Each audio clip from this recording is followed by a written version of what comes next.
સત્સંગ સરિતા કાર્યક્રમ અંતર્ગત સર્વ શ્રોતાજનોએ આપેલા અભૂતપૂર્વ પ્રતિસાદ બદલ સર્વેનો ખૂબ ખૂબ આભાર।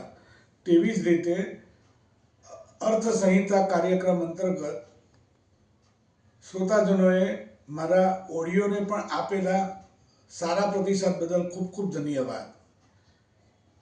હવે હું શ્રોતાજનોને અને દર્શક મિત્રોને જ્યોતિષ વિશે વિશિષ્ટ જાણકારી આપવા અલગ અલગ મુદ્દાઓ ઉપર વિડીયો બનાવી રહ્યો છું, જે સર્વ દર્શક અને શ્રોતાજનોને ખૂબ જ પસંદ આવશે। જેવા કે ચોઘડિયા વિશે, રાહુકાળ વિશે, અભિજીત મુહૂર્ત વિશે, પનોતી વિશે, આવા ઘણા બધા મુદ્દાઓ ઉપર સરસ રીતે વિસ્તૃત જાણકારી માટે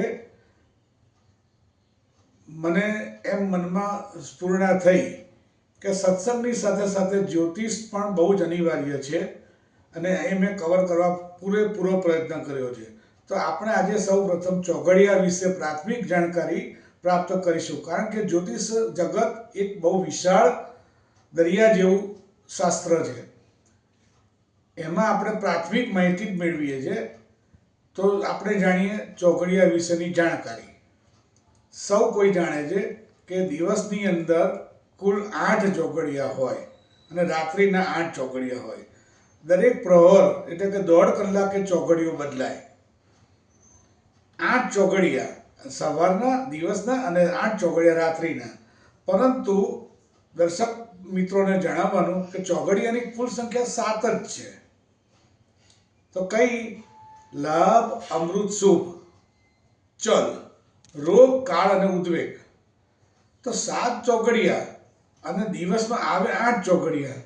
એનો અર્થ થયો કે જે સવારનું પહેલું ચોઘડિયું હોય એ સાંજનું ચોઘડિયું, બંને ચોઘડિયા એક સરખા હોય, એટલે કુલ એ રીતે 8 ચોઘડિયા આવે।